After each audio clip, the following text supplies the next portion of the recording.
आपण विवेक प्रकरण संपवली, कालच सांगितलं.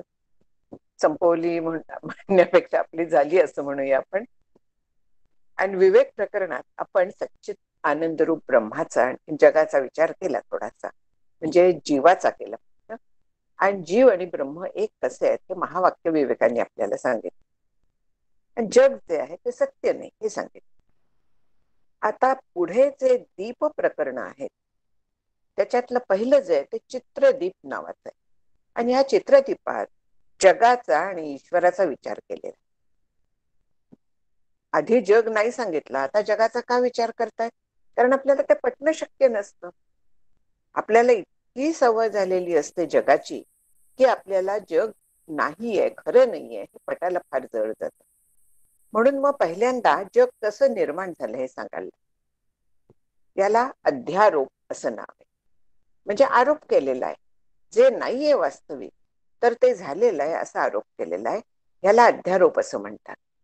आणखीन जेव्हा खरं काय आहे ते सांगितलं जातं त्याला अपवाद असं नाव आहे. सत्य सांगणं, खरं काय आहे ते सांगणं तो अपवाद आहे. आणखीन अध्यारोप म्हणजे जे नाहीये ते गृहीत धरायला लागतं, ते मग त्याच्याबद्दल सगळं बोलायला लागतं. आपण आता बोलतोय, बोलणं सुद्धा द्वैतात गेल्याशिवाय शक्य नाहीये. आणि द्वैत विवेकात पाहिलं की द्वैत सत्य नाही, केवळ एक परब्रह्म सत्य आहे. पण तरी देखील बोलल्याशिवाय हे समजत नाही. आणि द्वैतात सांगितल्याशिवाय अद्वैतात आपण जाऊ शकत नाही. उदाहरण छान आहे फार. मंदाताईंनी मला वाटतं दिलं होतं, मला आठवत नाहीये. पण आपण जर का समुद्रात आहोत, आणखीन आपल्याला किनाऱ्यावरती यायचं आहे, तर आपल्याला पाण्यातूनच यायला लागेल ना. एकदम काही किनाऱ्यावरती आपण पोहोचू शकत नाही. तसं आज आपण मायेत आहोत, जगात आहोत. ह्या जगातनं जर का आपल्याला अद्वैताकडे जायचं असलं तर आपल्याला त्या द्वैताचाच उपयोग करून घ्यायला लागतो. आणि त्यासाठी संवादी आणि विसंवादी द्वैत हा आपण विचार केला होता. तसा आता इथे जो विचार आहे तो आधी अध्यारोप केलेला आहे, म्हणजे जग कसं निर्माण झालं हे सांगितलेलं आहे. त्याचे दोन फायदे आहेत. एक म्हणजे लॉजिकली जग कसं निर्माण झालं हे सांगितलं गेलं. आणि मुळात कल्पनेचं आहे हे जरी आपण आत्ता लक्षात याच्यात सुद्धा सांगितलेलं आहे की मायेचं आहे. म्हणजे माया जर का म्हटली तर मुळात ती कल्पना आहे. पण तरी देखील आपल्याला ते चालतं. आपलं कसं काय विचार असतात मला कधीच कळलं नाहीये, पण आपल्याला ते चालतं. भास आहे म्हटलेलं चालतं, पण आहे ना, जग आहे ना खरोखरी, असा आपला विचार असतो तो. आणि म्हणून आरोप जो केलेला आहे तर आधी आरोप करून नंतर निराश केलेला आहे. जग ज्या क्रमाने उत्पन्न झालं त्या क्रमाने ते परत आपल्याला मागे विचारांनी नेता येतं, आणखीन परब्रह्मापर्यंत पोचता येतं. हा एक दुसरा फायदा असतो जगाची उत्पत्ती काय पद्धतीने झाली आहे हे सांगण्यामध्ये. आता इथे पहिल्या श्लोकातच जगाची उत्पत्तीच्या बद्दल एक छान उदाहरण दिलेलं. चित्रदीप हे नाव या उदाहरणावरनं याला दिलेलं आहे. कापडावरती चित्र काढतात. साधं कापड आणतात पांढरं, ते धुतात, स्वच्छ करतात अगदी, आणि नंतर त्या कापडावरती खळ घोटतात.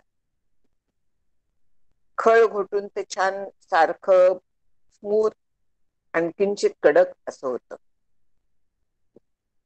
मग ते चांगलं वाळलं, खळीने गुळगुळीत झालं की त्याच्यावरती काय आपल्याला जे चित्र काढायचं आहे त्याचं थोडस रेखाटन करतात. आणि नंतर त्याच्यात रंग भरतात. रेखाटनाच्या स्टेजला अंदाज येतो कसलं चित्र येणार आहे आपल्याला. पण रंग भरले की आपल्याला चित्र पूर्णपणे येतं. कोणाला आवाज येत नाहीये का फक्त सुजातांना येत नाहीये? येतोय आवाज. हा बाकी आम्हाला ऐकू येतोय, बाईक तुला ऐकू येतोय. ठीक आहे, ठीक आहे.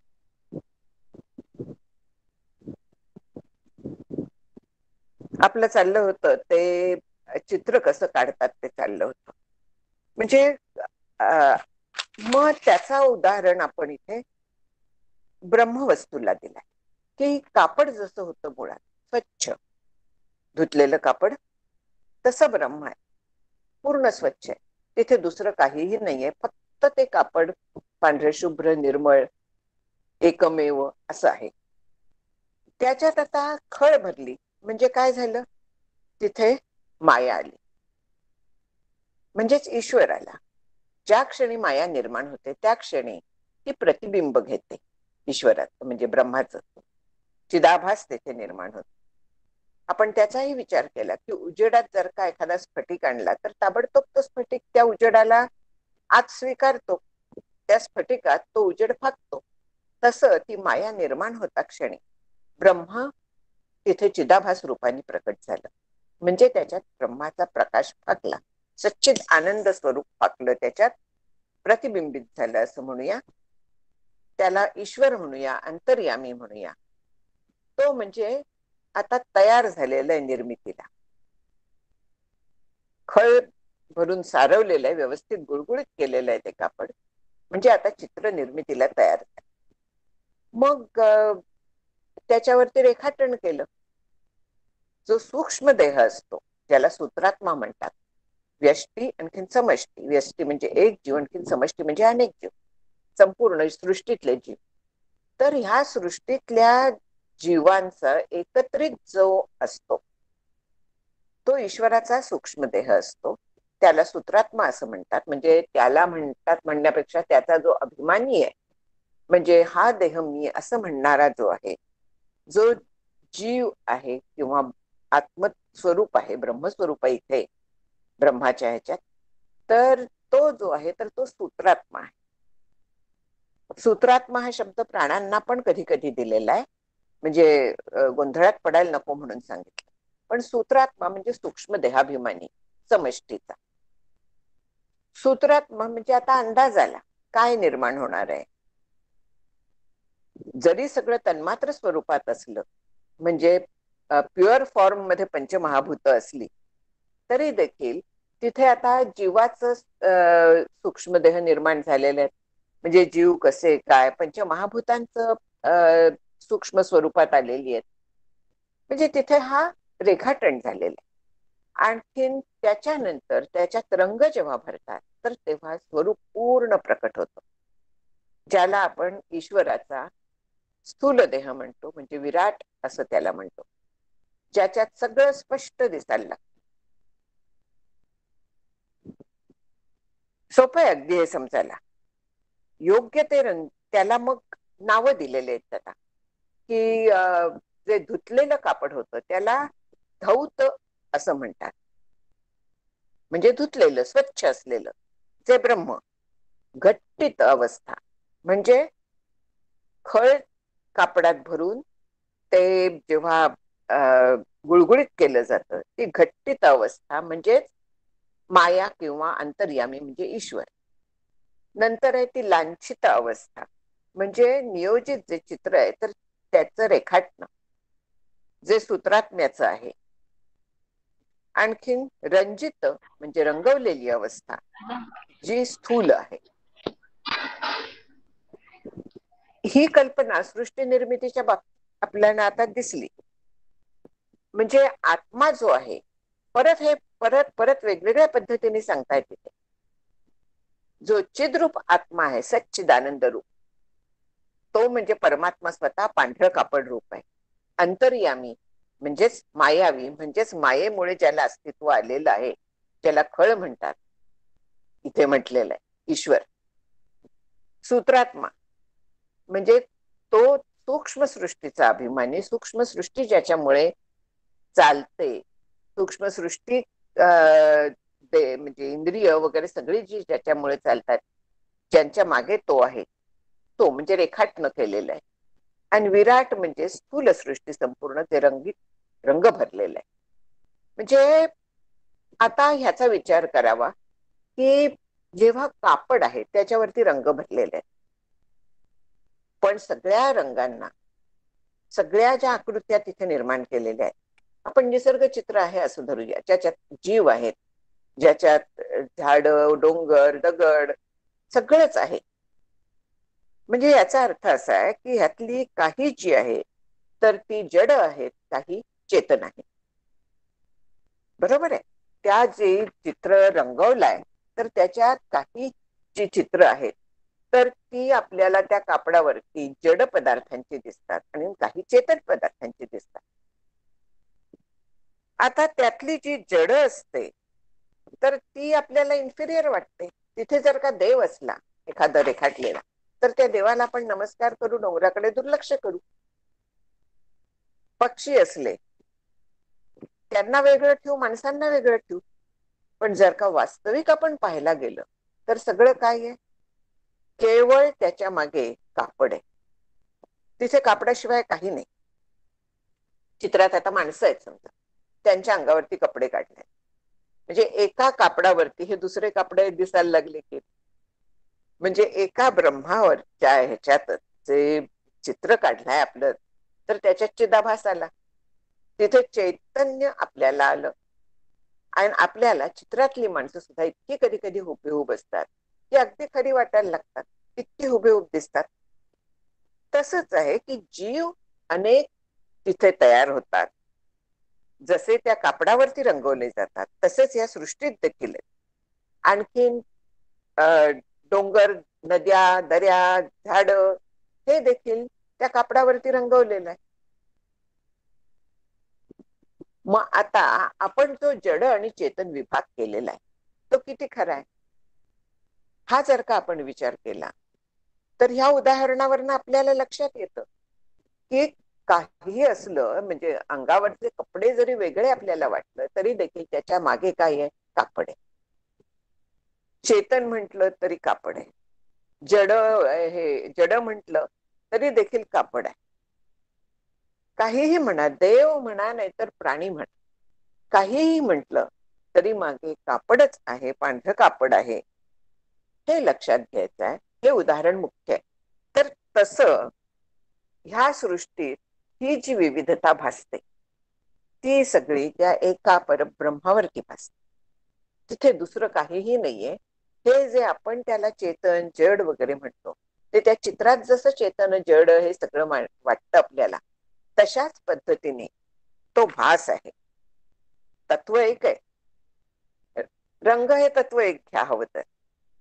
आणि त्या रंग वेगवेगळे त्याच्यात जी व्हरायटी आपण वापरली, तत्व एक आहे पण त्याच्यात काळा, पिवळा, निळा सगळे जे रंग वापरले त्याच्यामुळे ही सृष्टी वेगळी दिसायला लागली, विविधता दिसायला लागली, ती सत्य वाटायला लागली.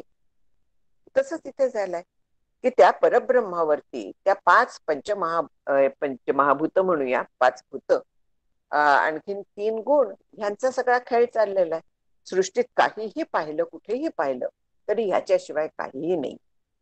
चेतनात तीन गुण, आणखीन पाच भूत आणि अचेतनात पाच भूत, बस. म्हणजे हा सगळा तत्व जे आहे ते तेच आहे, त्याच्या पलीकडे काहीही नाहीये. हे सांगण्याच्या दृष्टीने हे चित्राचं उदाहरण फार छान आहे.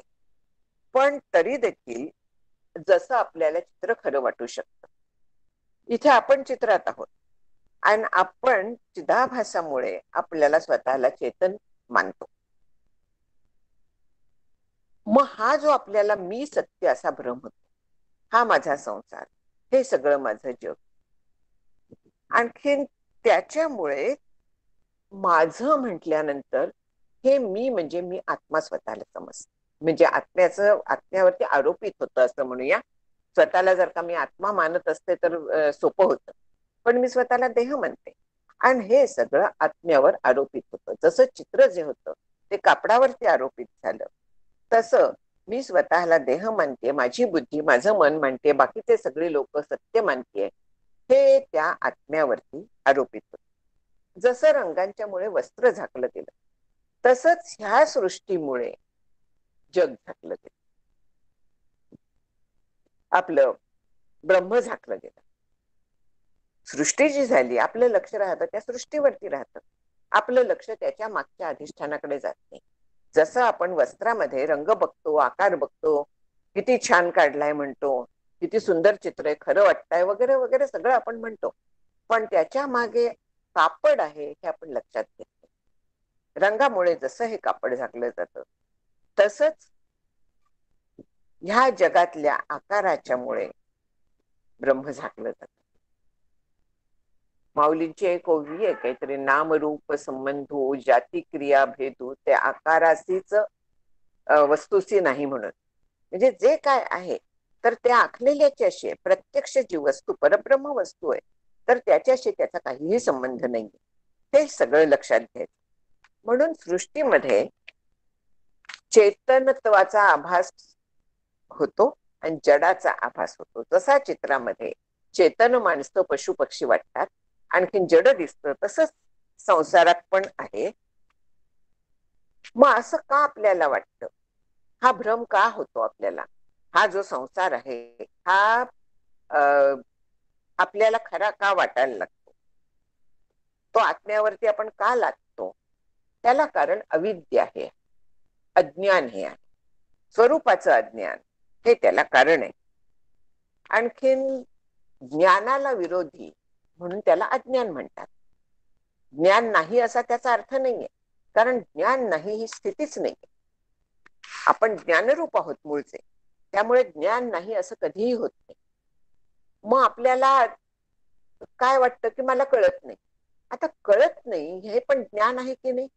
मला कळलं नाहीये हे मला कळलंय की नाही? शाळेतनं कॉलेजातनं आपण डिफिकल्टीज विचारायला जातो, म्हणजे मला कळलेलं नसतं म्हणून मी विचारायला जाते. मग विचारायला जाते, मला कळलं नाही हे मला निश्चित कळलेलं आहे. काय कळलं नाही हे पण मला कळलेलं आहे, म्हणजे हे सगळं ज्ञान मला आहे. पण आपण तेच जर का धरून बसलो, मी अज्ञानी मी अज्ञानी, पुष्कळांचं मी बघितलंय, मला जमणारच नाही, मी अज्ञानी, असं म्हणायचं काय कारण आहे? मी तर ज्ञानरूप आहे, मी सच्चिदानंद रूप आहे. असं असल्यामुळे मला अज्ञान दुःख काहीही कारण नाहीये, ते मी माझ्यावरती लादून घेतलेलं आहे. म्हणून ब्रह्माचं ज्ञान व्हायला ही जी दृश्य सृष्टी आहे त्याचा प्रतिबंध असतो, दृश्य सृष्टीच्या खरेपणाचा प्रतिबंध असतो. आपण चित्रात जसं सगळं चित्र बघतो, आपण कुठे गावाला जाताना म्हणा, गाडीत बसलेलं असताना बाहेर आपण बघतो, सगळं आपल्याला छान दृश्य दिसत असत. आता आपण लांबवर जेव्हा बघतो तेव्हा सर्वसाधारणपणे सगळं दृश्य आपण बघत असतो. आणि एखादंच जर का आपलं मध्येच लक्ष गेलं एखाद्याच गोष्टीकडे, समजा एखादं झाड वेगळ्या पद्धतीचं आहे, काहीतरी छान फुललेलं आहे, मग आपलं लक्ष तिथेच जातं. मग त्यावेळी बाकीचं दृश्य आपल्याला दिसत नाही. आपण सगळ्या जगाकडे बघत असतो. आपण जर का कॉन्सन्ट्रेशन केलं एका पर्टिक्युलर गोष्टीकडे, आपल्या स्वरूपाकडे, तर आपल्याला त्याचं ज्ञान होईल. पण आपण सगळ्याकडे बघत असतो आणि त्याला सत्यत्वाने बघत असतो. आपल्या बुद्धीत जो चिदाभास पडतो तर त्या अविद्येच्या मुळे तो बुद्धीशी तादात्म्य पावतो. म्हणजे काय होतं की मी बुद्धी आहे असं समजायला लागतं आणि बुद्धीला सत्यत्वाचा भास व्हायला लागतो. म्हणजे बुद्धी सत्य वाटायला लागते. आणखीन बुद्धीचं जे नाहीपणा आहे तो आपण आत्म्यावरती आरोपित करतो. म्हणजे इथे अन्योन्याध्यास, अन्य अन्य अध्यास असं ह्याला नाव. म्हणजे एकाचा दुसऱ्यावरती अध्यास, दुसऱ्याचा पहिल्यावरती अध्यास. अध्यासातले बरेच प्रकार आहेत. जसं रज्जू सर्पाचं उदाहरण आहे तसं अध्यासाचे अनेक प्रकार आहेत. धर्माचा अध्यास होतो, रूपाचा अध्यास होतो, बरेच आहेत. ते आपण ते बाजूला टाकूया, क्लिष्ट प्रकार आहे ते सगळं. तर इथे अन्योन्य अध्यास याचा अर्थ एवढाच आहे फक्त की ब्रह्माच्या सत्यत्वाचा अध्यास बुद्धीवरती होतो आणि बुद्धीच्या मिथ्यात्वाचा अध्यास ब्रह्मावरती होतो. म्हणजे नाहीच आहे ब्रह्म असं वाटायला लागतं. मिथ्यात्व म्हणण्यापेक्षा नाहीये, तो अध्यास ब्रह्मावरती व्हायला लागतो आणि त्याच्यामुळे संसार सत्य वाटायला लागतो. आणखी मी सत्य वाटायला लागते, माझा संसार आहे म्हणून आपण त्याच्या मागे लागायला लागतो. या संसारातनं सुख शोधायला जातो. पण तसं न करता जर का एका आत्मा आत्मयाचे ठाई देखीजे देहीचा धर्मो देही ऐसे देखणे जे पाहियान आहात, जो अभ्यास करायला लागतो तो आत्मा काय आहे हे जाणतो आणि जे सगळं चाललेलं आहे ते देहाचे धर्म आहे. आणि देहाचे धर्म देहापाशीच ठेवतो तो आत्म्यावरती लादत. म्हणजे आत्मा आणखीन देह यांचं विवेकाने तो पृथक्करण करतो. तिथे विवेक वापरतो आणि त्यातलं आत्मतत्व घेतो, ज्याला आत्मा अनात्म विवेक असं नाव आहे. आत्म अनात्म, सार असार, नित्य अनित्य. आत्मा नित्य आहे, सगळे एकच आहेत. ही जग आणखीन देह म्हणजे देहासह जग हे अनित्य, असार, मिथ्या, अनात्म वगैरे आहे. आणि ब्रह्मतत्व जे त्याच्या मागचं आहे तर ते सत्य, नित्य वगैरे आहे. आणि हा जो आपला विचार आहे ह्याचं अनुसंधान आपल्याला ठेवायचं असतं.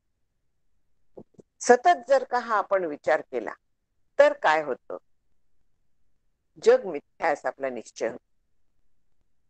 हा विचार सतत करायला लागतो. मात्र ब्रेन वॉशिंग म्हटलं तरी काही हरकत नाहीये त्याला, पण हा सातत्याने विचार करायला लागतो. जगाचं स्वरूप काय आहे, परमात्म्याचं स्वरूप काय आहे, जीवाचं काय आहे, हा सगळा जेव्हा आपण विचार करत असतो तेव्हा जीवभाव म्हणजे मी जीव, मी सत्य हा भाव आणि जगत सत्य हा भाव यांचा बाध होऊन जातो.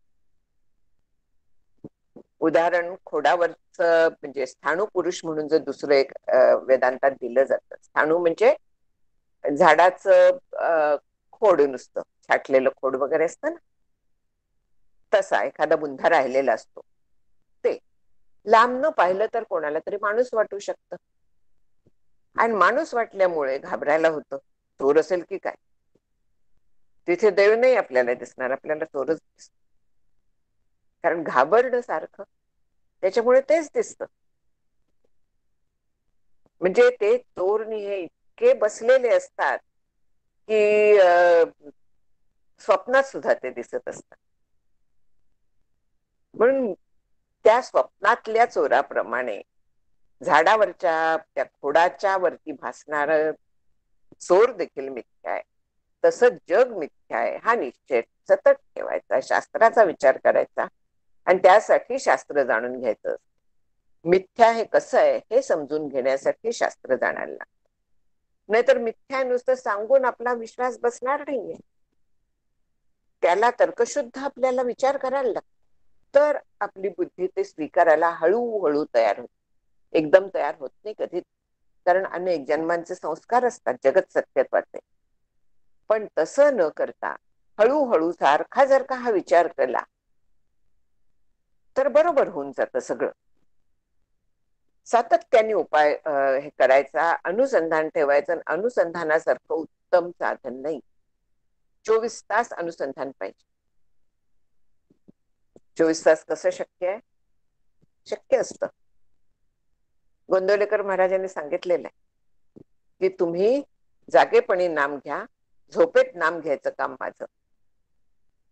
म्हणजे याचा अर्थ आपण जागेपणी झोपताना अगदी जे मनात चाललेलं असतं ना ते आपल्या अंतर्मनात सुरू राहतं.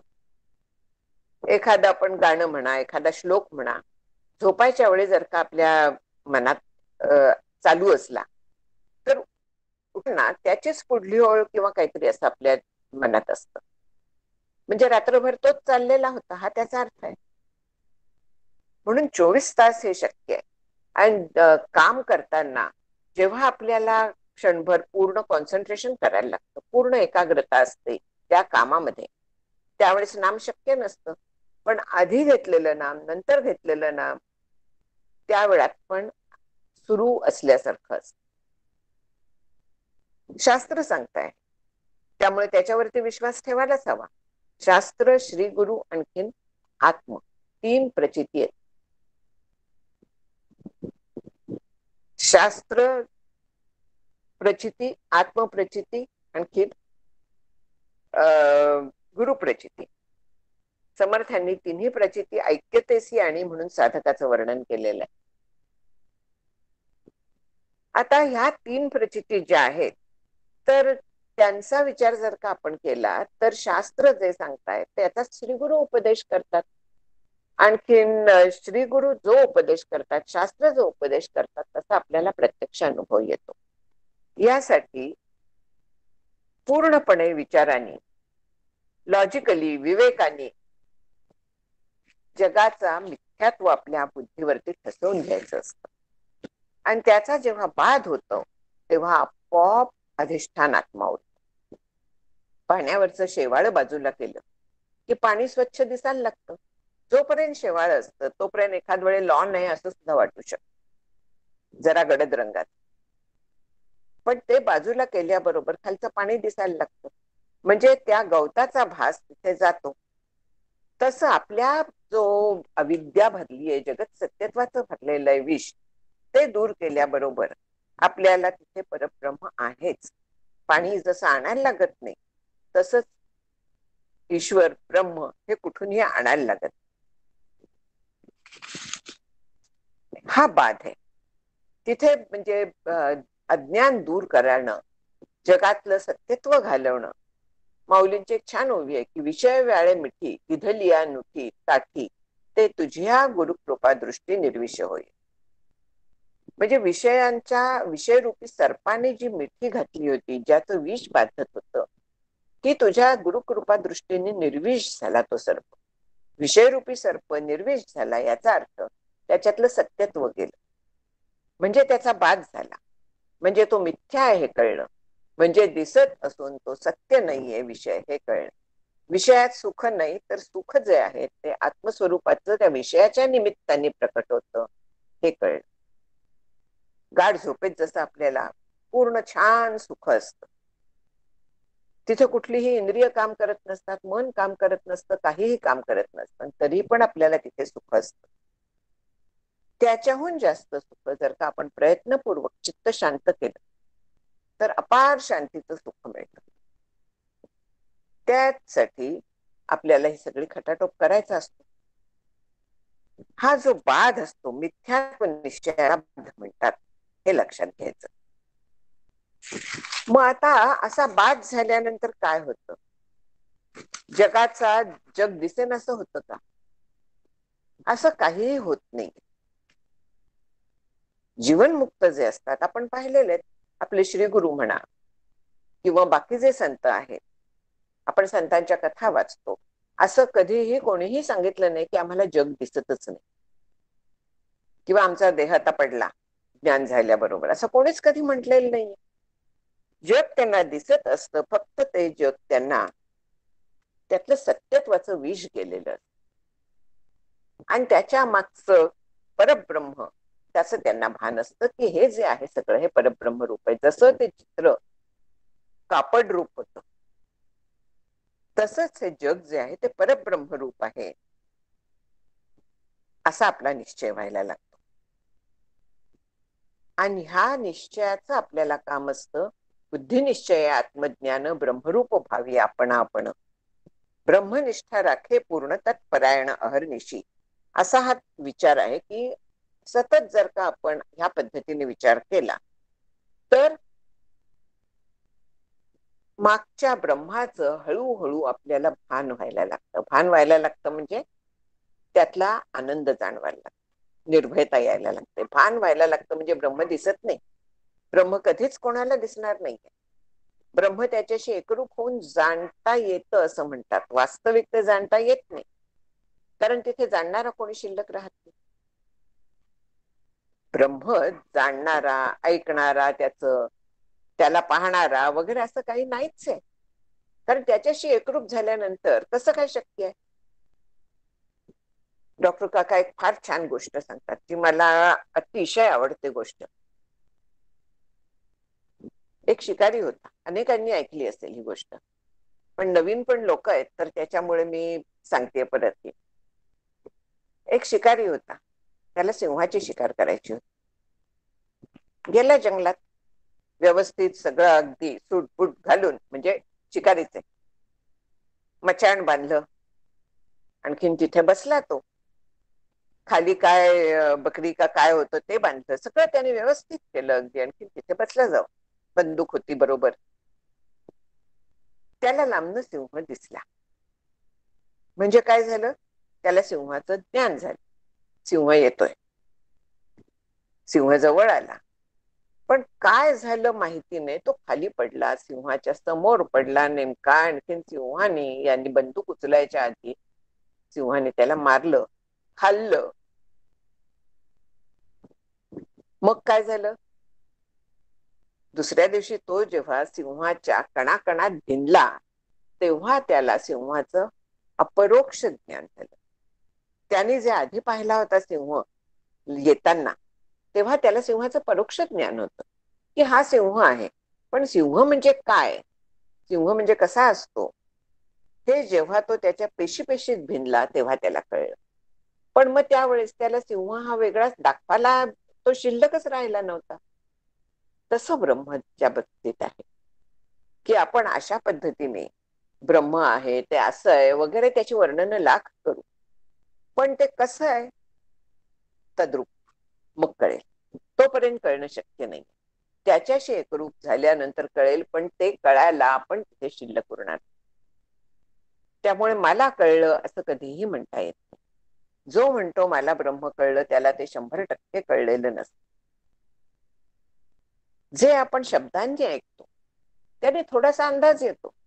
सिंह काय असतं, पिवळ्या रंगाचा असतो, आयाळ असते, शब्दांनी आपल्याला अंदाज येतो. पण खरं काय आहे ते त्याच्याशी एकरूप झाल्याशिवाय कळत नाही.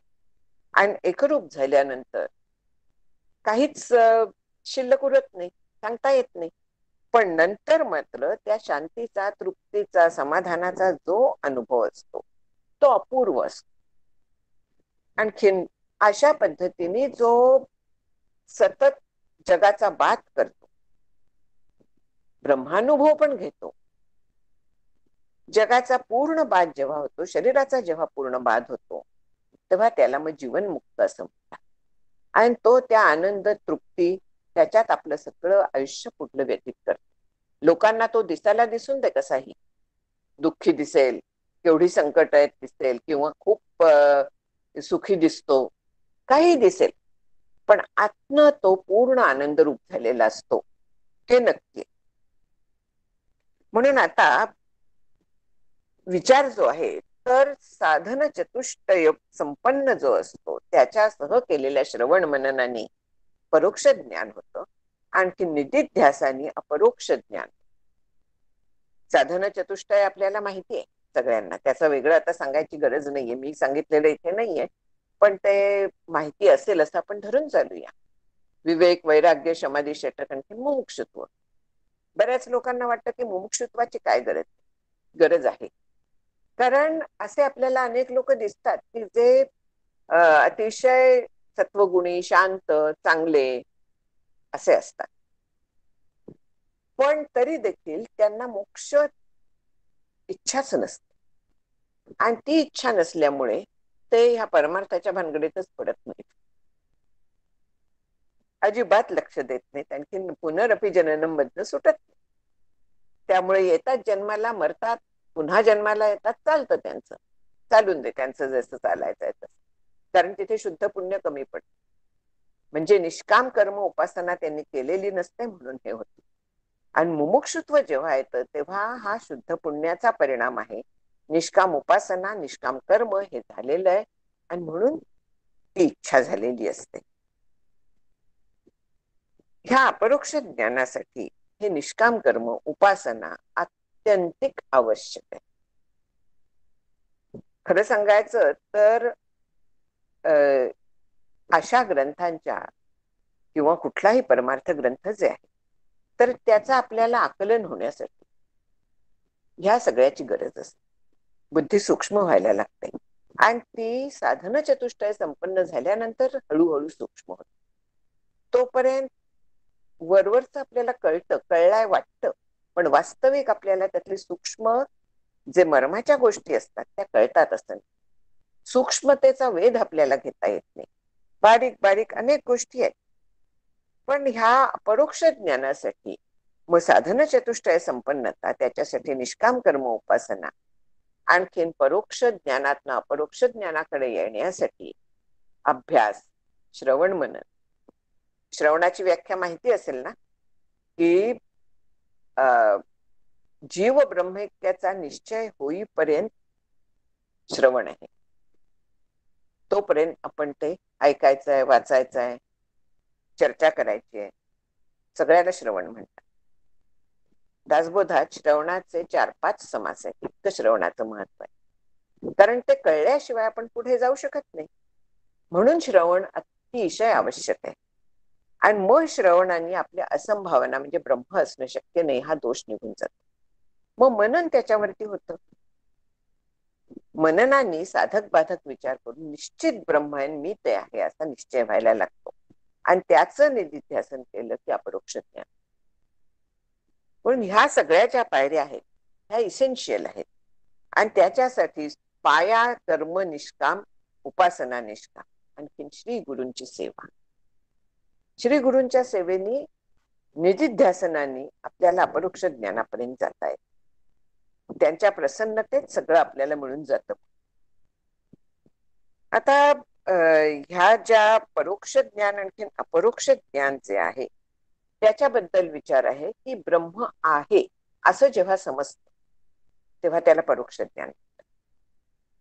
आणखीन मी ब्रह्म आहे अशा अनुभवाला अपरोक्ष ज्ञान म्हणतात. म्हणजे ब्रह्म आहे की नाही, शास्त्रात सांगितलेलं खरं आहे का वगैरे वगैरे जे असतं ते जे संशय आहेत ते जोपर्यंत आहेत तोपर्यंत परोक्ष ज्ञान आपलं झालेलं नाही. जेव्हा हे सगळे संशय जात आहेत, निसंशय व्हायला होतं, तेव्हा परोक्ष ज्ञान पूर्ण झालंय असं म्हणायला हरकत नसते. आणखीन मी आणखीन ब्रह्म असे वेगळे नाहीयेत, तर मीच ब्रह्म आहे असा जेव्हा अनुभव येतो तेव्हा त्याला अपरोक्ष ज्ञान म्हणायचं. मग आता आत्मस्वरूपाचं पुढे विवेचन केलेलं आहे. विवेचन म्हणजे विवेक. विवेक म्हणजे पृथक्करण करून त्याच्यातनं जे योग्य आहे ते स्वीकारणं आणि जे विरुद्ध आहे ते टाकणं. म्हणून विवेचनात वेगळं करणं आहे आत्मा आणि अनात्मा. मगाशी जे म्हटलं मी की आत्म अनात्म विवेक, सार असार विवेक, नित्यानित्य विवेक वगैरे हे जे सगळे आहेत ना, तर ते अखंड करायला लागतात. म्हणजे विवेकाचं नाव देऊन आपण करत नाही, पण एखादा विषय जर का आला त्याच्याबद्दल आसक्ती वाटायला लागली तर तो अनित्य आहे, अनात्म आहे हे स्वतःला बजावायचं. अशा पद्धतीने आपण गेल्यानंतर हळूहळू ते आपल्याला आतमध्ये ठसायला लागतं की हे सगळे जे विषय आहेत हे अनात्म आहेत, देहासह आपल्या सगळं अनात्म आहे हे आपल्या लक्षात यायला लागतं. आणखी मग हळूहळू आपण त्या ब्रह्मस्वरूपाकडे जायला लागतो. म्हणजे आपली शांती तृप्ती हे वाढायला लागतं. आपला मार्ग योग्य आहे की नाही हे कसं कळायचं, तर आपलं समाधान, शांती, तृप्ती, निर्भयता हे हळूहळू वाढायला लागतं. म्हणजे आपण योग्य मार्गाला चाललोय हे कळतं. खूप जण विचारतात की मला कसं काय कळणार किंवा मी कुठे आहे, कायमची शंका असते. अजून किती काळ लागणार आहे कायमचा विचार असतो, कायमची शंका असते. ही शंकेचं काहीच कारण नाही, हे आपलं आपल्याला कळत आहे. आणि मी कुठे आहे हे कळायचं काय कारण. एक छान अशीच गोष्ट आहे बघा, वाचली असेल तुम्ही की नारद मुनी एकदा चालले होते. त्यांना एक माणूस तपश्चर्या करताना दिसला एका झाडाखाली बसून. त्यांनी थांबवलं, आणखीन विचारलं की तुम्ही कुठे जाताय, नमस्कार वगैरे केला, विचार. ते म्हणाले मी जातोय स्वर्गाकडे देवाला भेटायला. म्हणाला कृपा करून मला एक विचाराल का की मला अजून किती काळ आहे ज्ञान व्हायला. ते म्हणाले विचारतो. थोडे पुढे गेले, आणखीन एक माणूस असाच दिसला. त्यांनीही तेच सांगितलं की किती काळ आहे, मी इतका काळ इथे बसलोय, अजून किती काळ लागणार. नारद मुनी गेले, भगवंताशी काय बोलायचं होतं बोलले, विचारलं त्याला नंतर की हे दोघं असं जे मला भेटले तर त्यांना किती वेळ लागणार. भगवंतांनी उत्तर दिलं. नारद मुनी खाली आले परत आणि पहिल्या माणसाला म्हणाले की तू आता ह्या चिंचेच्या झाडाखाली बसलायस ना, ह्या झाडाला जितकी पानं आहेत तितके जन्म झाल्यावर तुला मोक्ष मिळेल. आता चिंचेच्या झाडाला किती पानं असतात, बारीक बारीक बारीक. तेवढे जन्म झाल्यावर मोक्ष मिळेल म्हणून सांगितलं. तो माणूस आनंदाने नाचायला लागला की इतक्या जन्मानंतर का होईना मला मोक्ष मिळेल, म्हणून तो अतिशय आनंदी झाला. तो तिथल्या तिथे त्याला मोक्ष मिळाला. आणि दुसऱ्याच्या तिथे गेले, दुसऱ्याला सांगितलं की तुला 3 जन्मानंतर मोक्ष मिळणार. तो माणूस वैतागला. 3 जन्म, मग मी आता कशाला तपश्चर्या करत बसू, मी जातो भोग घेतो. म्हणजे ह्याचा अर्थ काय झाला, तिथे त्याने तपश्चर्या सोडून दिली. मग तपश्चर्या सोडल्यावर, प्रयत्न सोडल्यावर त्याला 3 जन्मांनी तरी मोक्ष मिळेल की नाही कोण जाणे. आणि जो एवढा समाधानी होता, ज्याचा 100% विश्वास होता मला मोक्ष मिळणार आहे, त्याला ह्याच जन्मात मिळून गेला. हे लक्षात घ्यायचं की आपलं त्या ह्याच्याकडे बघण्याची जी दृष्टी असते ती फार महत्वाची असते. हा साधनाचा भाग आहे. आपण जेव्हा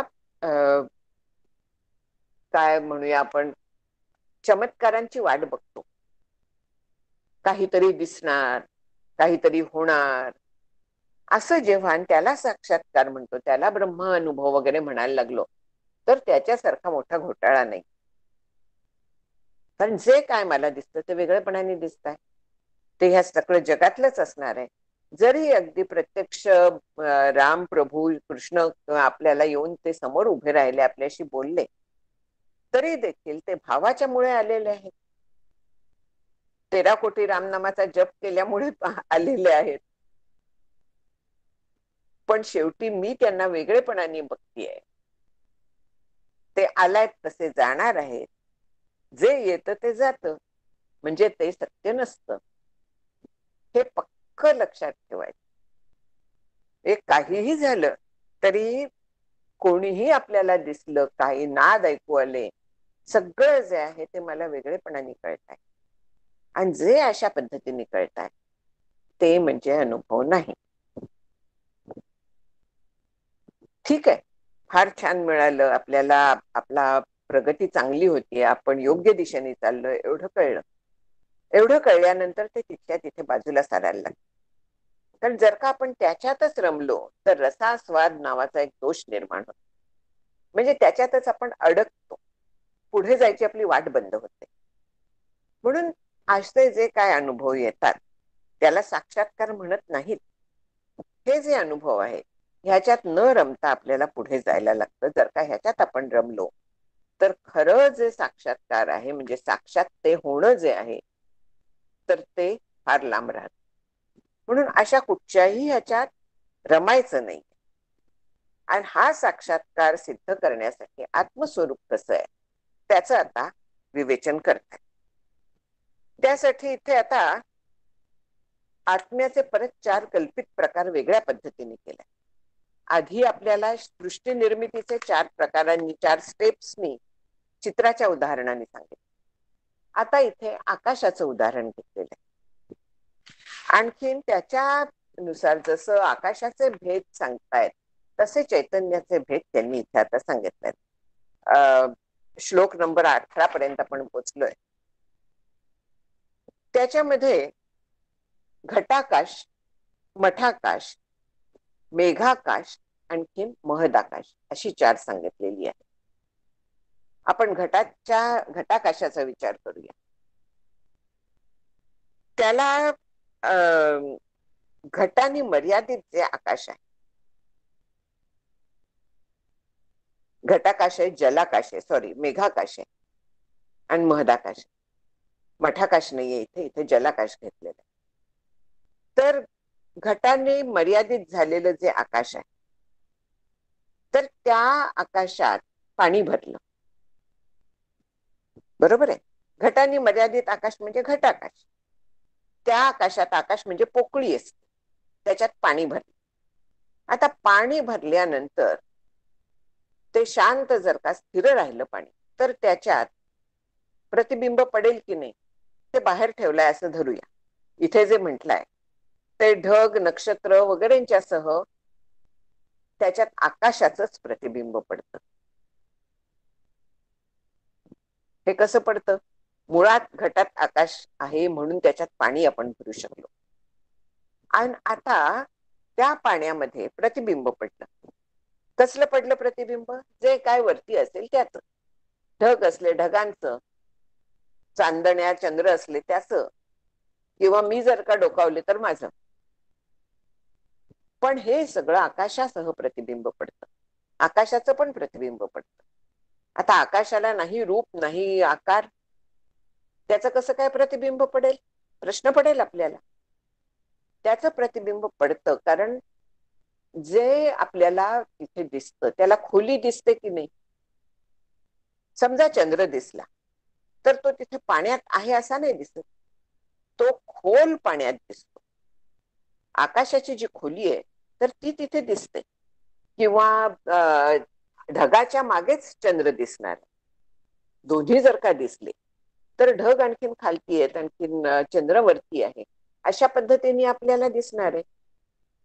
म्हणजे पोकळी जी आहे तिचं पण प्रतिबिंब आहे की नाही ह्याच्यात आपल्याला ते कळतं खोलीच्या वरनं. म्हणून ते जे आकाश आहे त्याला जलाकाश असं म्हणण्यात येतं, प्रतिबिंबित आकाशाला.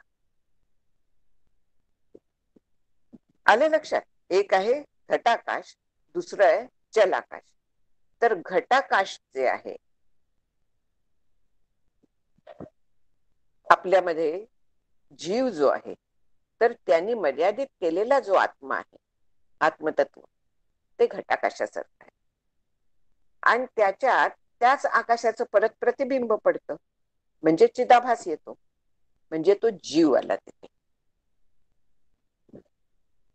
बरोबर आहे की नुसतं जेव्हा ब्रह्माला म्हणजे आकाशाला घटाने मर्यादित केलं तेव्हा आपण घटाकाश म्हणतो, तसं ब्रह्माला ह्या बुद्धीने देहाने मर्यादित केलं त्याला आपण आत्मा म्हणायला लागतो. पण आता त्या आत्म्याला चैतन्य द्यायला तिथे चिदाभास पाहिजे आलेला, बुद्धीत प्रतिबिंब पाहिजे त्याचं, जसं त्या पाण्याने भरलेल्या घटामध्ये प्रतिबिंब आहे तसं. म्हणून तो जलाकाश जो आहे तो जीवाचं तिथे दार्ष्टांत आहे. पुढे आता महाकाश, आणखीन मेघाकाश. महाकाश म्हणजे सगळीकडे व्यापून असलेलं आकाश. आणखीन मेघाकाश जे आहे तर आकाशात ढग असतात, काळ्या ढगांमध्ये त्या पाणी असतं की नाही, आणि आपल्याला माहितीये पाण्यात प्रतिबिंब पडतं. मग ढग सुद्धा जलबिंदूंनी बनलेले असतात, त्याच्यात प्रतिबिंब पडणार आहे की नाही, मग आकाशाचं त्याच्यावरती असं पडणारच आहे प्रतिबिंब. म्हणून ते जे आहे ढगामध्ये प्रतिबिंबित झालेलं जे आकाश आहे तर तो दार्ष्टांतात ईश्वर म्हणतात. महदाकाश जे आहे ते ब्रह्मासारखं आहे, आणि त्या महदाकाशाचं त्या मोठ्या विस्तीर्ण ढगात पडलेलं प्रतिबिंब ते ईश्वर होतो. घटाकाश, जलाकाश, महदाकाश, आणखीन मेघाकाश. आणि पाणी असतंच त्याच्यात, त्याच्याशिवाय खाली पडणार आहे थोडंच पाणी. त्या ढगावरती इंद्रधनुष्य सुद्धा दिसतात कारण त्याच्यात पाणी असतं. म्हणून हे जे चार आहे ते मेघाकाश म्हणजे ईश्वर तत्व, कारण व्यापक मोठ्या ढगामध्ये मायेच्या सारख्या म्हणूया तिथे महदाकाशाचं प्रतिबिंब पडलेलं, तसं परब्रह्माचं प्रतिबिंब त्या मायेमध्ये पडलेलं आहे, म्हणून तो ईश्वर झाला. आता हे इथे जे आहे त्याच्यात कोण कोण झाले? परत एकदा, घटाकाश, जलाकाश, महदाकाश, मेघाकाश. म्हणजे आत्मा, जीव, व्यापक चैतन्य आणि ईश्वर चैतन्य. पण सगळीकडे चैतन्य एक रूप आहे हे पुन्हा लक्षात घ्यायचं. मला वाटतं आता इथे थांबते मी.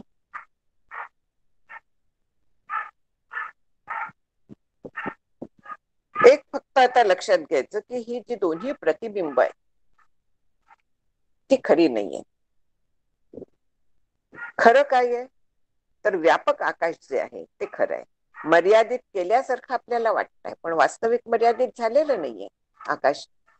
तसंच ब्रह्म वास्तविक आत्मा म्हणून वेगळा नाहीये, ते ब्रह्मच आहे. हे एवढं लक्षात घ्यायचं. या दृष्टांतावरनं थांबूया आता. काही प्रश्न असले तर, प्रश्नांची वेळ आहे.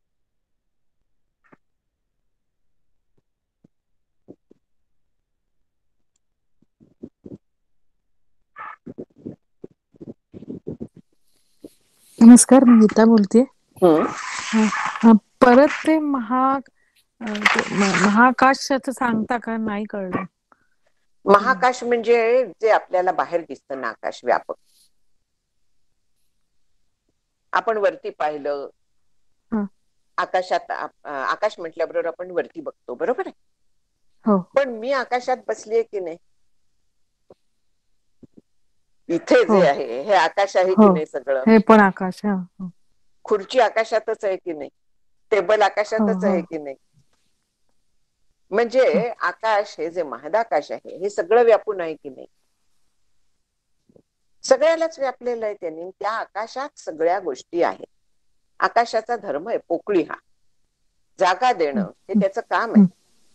आपण पंचमहाभूत जेव्हा पाहिली तर त्यावेळेस हा विचार केला होता की हे आकाशाचं कार्य आहे, पोकळी. आणखीन हे आकाश जे आहे ते सगळीकडे व्यापून आहे. त्याच्याहून सूक्ष्म ब्रह्म आहे, ते आकाशाला सुद्धा व्यापून आहे. पण आकाशाचा दृष्टांत ब्रह्माला त्यातल्या त्यात जवळचा म्हणून तो दिलेला आहे. मग आता ब्रह्मावरती मायेचा तरंग उठला. तो काही संपूर्ण ब्रह्मावरती उठलेला नाही, तो काही भागावरती उठला असं शास्त्र सांगतं. जसं आकाशात ढग जेव्हा असतात पावसाळ्यात, सगळं ढग आणि आकाश भरल्यासारखं वाटतं.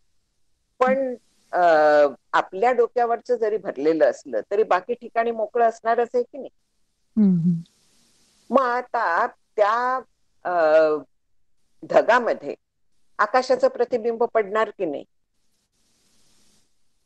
ते कसं पडेल ते मला कळत नाही. मेघांश काय ते. त्या ढगामध्ये पाणी आहे की नाही मला सांगा. हो, पाणी आहे. मग पाण्यात प्रतिबिंब पडतं की नाही. मी प्रत्यक्ष पाहिलाय. उदाहरण देते. सज्जनगडवरती गेले होते. तिथल्या एका कड्यावरती आम्ही उभे होतो, अंगलाईच्या देवळाच्या तिकडे. आणि ढग खालती होता, पांढरा ढग होता, काळा सुद्धा नव्हता. आमच्याहून खालच्या लेव्हलला तो ढग होता. आणखीन त्याच्यात इंद्रधनुष्य आम्हाला दिसलं त्याच्यावर. त्यावेळी मला इंद्रधनुष्याचा आकार पूर्ण कळला, कारण आपल्याला कधीच ते पूर्ण दिसत नाही. ज्याला आपण नालाकार म्हणतो ना, हॉर्सशू शेप, असं तसं होतं ते इंद्रधनुष्य. आणि त्याच्यात आमच्या सावल्या देखील दिसत होत्या. आता इंद्रधनुष्य पडलं म्हणजे तिथे पाणी आहे की नाही मला सांगा. त्याच्याशिवाय तिथे इंद्रधनुष्य पडणार आहे का. बाकी कुठेही इंद्रधनुष्य नव्हतं, फक्त त्या ढगावरती इंद्रधनुष्य दिसत होतं. म्हणजे तिथे पाणी आहे. आमची खात्री झाली. मेघाकाश स्पष्टीकरण झालं तिथे. मेघात पाणी आहे. मेघात पाणी आहे म्हणून पाऊस पडतो की नाही. नाहीतर पाऊस पडला असता का. मग जसं इंद्रधनुष्य दिसलं तसंच तिथे प्रतिबिंब पण आकाशाचं आहे असं स्वीकारायचं. आपल्याला हे समजून घेण्यासाठी आहे. अच्छा अच्छा. आकाशाचं प्रतिबिंब हे आत्ता म्हटलं तसं केवळ त्याची खोलीच्या वरनं आपल्याला त्याचं प्रतिबिंब कळतं. अदरवाईज ते जे निराकार निरवयव आहे त्याचं प्रतिबिंब आपल्या नेहमीच्या प्रतिबिंबासारखं पडणं शक्य नाहीये. त्याचं केवळ गंभीरता ज्याला म्हणतात, खोली ज्याला म्हणतात, ती आपल्याला तिथे कळते. पण ती कळायला आणखीन काहीतरी दुसरी एखादी गोष्ट असली तर आपल्याला कळते. खोलीने तर बरोबर आहे. आकाशाबरोबर जर का ढग वगैरे असले, याच्या पाण्यात देखील आपण जेव्हा बघतो तेव्हा बाकीच्या पण पदार्थ आपल्याला दिसत असतात. तसं हे आपल्याला ईश्वराचं हे स्वरूप कळण्यासाठी हा मेघाकाशाचा दृष्टांत दिलाय की तो जसा बाकीच्या ह्याच्या मनाने लिमिटेड आहे, आणि तो जसं मेघाकाशातलं देखील जल प्रतिबिंब घेतं, तसं ईश्वराच्या मधलं देखील तत्व जे आहे माया तत्व ते स्वच्छ आहे, ते प्रतिबिंब घेतं. अच्छा, ओके, थँक्यू. झालं ना क्लिअर? हो हो हो. नमस्कार. नमस्कार मावशी. हा बोला. ते उदाहरण एकदा दृष्टांत पुन्हा सांगतात का समजावून, सिंहाचा आणि शिकारीचा? हो म्हणजे तो एक कसं बरोबर. झालंय हे ते बघ, नाही. शिकारी सिंह येताना त्याला दिसला म्हणजे सिंहाचं ज्ञान झालं की नाही? हो. ते परोक्ष ज्ञान झालं. म्हणजे प्रत्यक्ष सिंह होऊन जे त्याला ज्ञान झालं ते अपरोक्ष ज्ञान झालं. आणि सिंह जो दिसला त्याला ते परोक्ष ज्ञान झालं. म्हणजे सिंह वेगळा आणि तो वेगळा असं ज्ञान झालं तिथे. बरोबर आहे? हो हो हो. आणखीन तो जेव्हा सिंहाशी एकरूप झाला तेव्हा अपरोक्ष ज्ञान झालं सिंहाचं, तोच सिंह झाला. तेच त्याला ते ज्ञान म्हणजे सिंह ज्ञान झाल्याचं. वेगळेपणाने झालेलं नाही, तोच सिंह होऊन गेला. मग त्याला वेगळेपणाने हा मला ज्ञान झालं सिंहाचं म्हणता येईल का? नाही. तसं ब्रह्मरूप जेव्हा आपण होतो तेव्हा वेगळेपणाने आपण उरतच नाही. मग मला ब्रह्म कळलं असं सांगता येईल का आपल्याला? नाही नाही. तिथे आपण एकरूप झालेले असतो. आणि परोक्ष ज्ञान होतं तेव्हा ब्रह्म अमन आहे, अप्राण आहे, अशा पद्धतीने आपण त्याचं वर्णन एक एक करतो. ते परोक्ष ज्ञान आहे. हो. आणखीन कोणीतरी काहीतरी एक लिहून विचारलं, मी वाचलं नाही ते. जरा विचारता का परत? आपता वाक्यरूप शब्द याचा अर्थ सांगाल का? कुठचा? आपता वाक्यरूप. आप्त वाक्य. आप्त म्हणजे आप्तच तू यथार्थ वक्ता असं त्याची डेफिनेशन आहे. म्हणजे जो जे जसं असेल तसं सत्य सांगतो त्याला आप्त म्हणतात. आणि आप्त वाक्य म्हणजे जे सत्य वाक्य आहे, सत्य जे सांगितलंय त्याला आप्त वाक्य म्हणतात. आणि पुढलं काय म्हणालात? आप्त वाक्य नाही, त्यांना त्याचाच अर्थ हवा होता मग. हा बस ठीक आहे. आप्त वाक्य म्हणजे जे योग्य आहे असं अशा तऱ्हेच्या माणसाने सांगितलेलं वाक्य ते आप्त वाक्य. आप्त म्हणजे आपले नातेवाईक नाही. मला आणखी नमस्कार. ओके, विचारू का? हा बोला. मगाशी आपण म्हणालात निर्भयता प्राप्त विद्यार्थ्यांनी. सॉरी तर मला शब्द ब्रेक झाले. कशा निर्भयता? शब्द ब्रेक हॅलो. झाले. हा परत निर्भयता प्राप्त होते हो. असं आपण म्हणाला. नेमकी कशी निर्भयता? हे बघा, सगळ्यात मोठं भय कसलं असतं? मरणाचं, ज्याला अभिनिवेश असं नाव आहे. मृत्यूचं भय हे महाभय म्हणतात. पण जर का देहच सत्य नाहीये, मी जर का मरणार नाहीये, तर मला भय वाटणार आहे का? अजिबात नाही. बरोबर. म्हणजे तिथे पूर्ण निर्भयता येते. आणि ती ह्या कारणाने येते, मी ब्रह्मरूप आहे, मी जाणार नाहीये, येणार नाही. जाणार आहे, देह जाईल, जाऊन ते मला काय करायचं? आणि द्वितीयाद वै भयम भवती म्हणून श्रुती आहे. दुजे जव मांडे तव संसार भय जोडे. समर्थ म्हणतात, भये व्यापिले सर्व ब्रह्मांड आहे, भयातीत तो संत आनंद पाहे. का? तो एकमेव आहे म्हणून.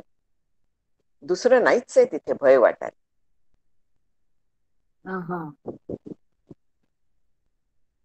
अच्छा. त्याला सगळं जग ब्रह्मरूप दिसत असतं. दिसत असतं म्हणजे त्याची 100% खात्री असते.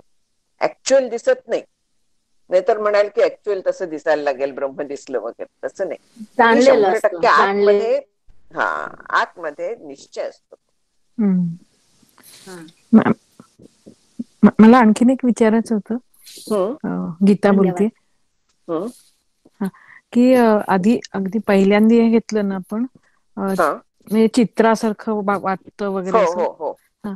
तर त्याच्यामध्ये म्हणजे मला म्हणजे ते साधर्म्य वाटलं म्हणून मी ते मला समजलं ते खरं आहे का ते विचारते की श्रीकृष्ण भगवानांनी जेव्हा अर्जुनाला पहिल्या वेळी दाखवलं ना म्हणजे विराट स्वरूप, हो तेव्हा ते सगळं त्याला असं दिसलं, सगळे आत जात आहेत, मृत्यूतनं बाहेर येत आहेत, हो हे ते. हो म्हणजे मग ते म्हणजे हेच का, हेच चित्रपट तो बेसिकली दाखवला ना नाही, तो ईश्वर त्यांनी ते असल्यामुळे, नाही, तसं नाही का? त्यांनी तसं नाही, त्यांनी स्वतःचं ओके. विराट स्वरूप दाखवलं आणि पुढे काय होणार आहे हेही दाखवलं, की हे अच्छा. नियोजित आहे, हे हा हा ठरलेलं हा आहे. तू हा कशाला हा. निमित्त मात्र भवसव्यसाची म्हणून म्हटलंय.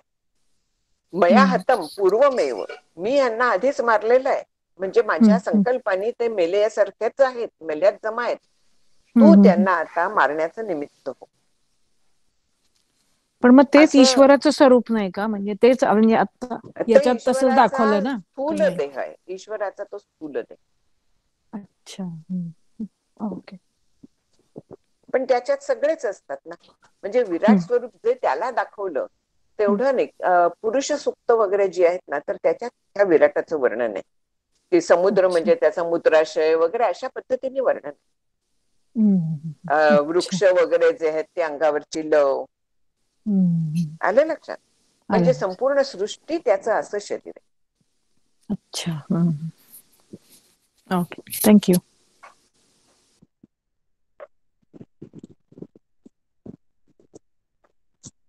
थांबूया. हो ज्योत्स्नाताई, चालेल. हो चालेल. ज्योत्स्नाताई, एक मिनिट, गौरी बोलतेय. हा तो जो सिंहाचा दृष्टांत सांगितला, तर त्या सिंहाने माणसाला खाल्ल्यावर तो उरतच नाही, वेगळे पण हे सिद्ध व्हायला तो उरतच नाही, त्यामुळे त्याला कळतच नाही. हे आपण आपल्या अभ्यासाच्या यांनी असं वापरायचं का, की म्हणजे आता हे म्हणणं पण योग्य आहे की नाही मला कळत नाहीये, पण ब्रह्मानुभव आला, आता हे म्हणायचं का नाही मला माहित नाही, पण जर आला किंवा आला असेल तर काही काळानंतर तिथून खाली उतरतो, म्हणजे आपण काय म्हणतो, व्यवहारी जगात परत येतो काही काळानंतर, जर असा होत आहे तर मग आणि जर ते आपल्याला कळलं तर आपला मार्ग योग्य आहे, किंवा जसं सिंहाने खाल्ल्यावर पुढे काही हेच नाही, म्हणजे चान्सच नाही कळायला. पण ह्या अनुभवातून जर आपण बाहेर आलो आणि थोडासा विचार काही राहिला, तर काका म्हणतात तसं वाढती शांती, वाढती तृप्ती, निर्भयता, ही जर लक्षणं आपल्याला आपल्यात दिसत राहिली किंवा अनुभवता आली, तर ही खूण समजायची का, की आपली साधना योग्य मार्गाने चालली आहे, अगदी किंवा अगदी बरोबर, आपण अगदी बरोबर आहे. हा. पण ही खूणगाठ मनाशी ठेवायची, की हो, असं जर होत असेल तर आपण ट्रॅकवर आहोत असं. हा, म्हणजे जेव्हा वाढती शांती तृप्ती आहे तेव्हा ट्रॅक आपला योग्य आहे. तेव्हा ट्रॅक आपला योग्य आहे. आणखीन एक लक्षात घ्या की दृष्टांत एकदेशी असतो, की दृष्टांत की एकदेशी तिथे असतो, की तिथे एकरूप होणं हे सांगितलेलं एकरूप होतं, बरोबर आहे. तिथे फक्त एकरूपता सांगितलेली आहे, त्याच्यासाठी तो सिंहाने त्याला खाल्लं हे सांगितलं, आणि त्याला दुसरं काही तिथे बोलता येणं शक्य नाहीये एकरूप झाल्यावर, यासाठी तो दृष्टांत होता. पण आपला जो काय म्हणूया, ज्या वेळेस तो अनुभवात आपण बुडतो तो क्षणमात्र असतो. व्युत्थान पावल्यानंतर सुद्धा आपल्याला आनंदाचा अनुभव येतो, आणि तो आनंदाचा अनुभव जेव्हा हळूहळू टिकायला लागतो त्यावेळी आपण योग्य मार्गावर, शांती, समाधान, तृप्ती जेव्हा हे वाढत्या प्रमाणात असतं तेव्हा हळूहळू म्हणजे आपल्याला कळतं, जगाच्या कडनं आपल्याला त्रास होईनासा होतो. हे सगळं जेव्हा व्हायला लागतं तेव्हा आपला योग्य ट्रॅक चाललेला आहे, त्याच्यावरती आहोत.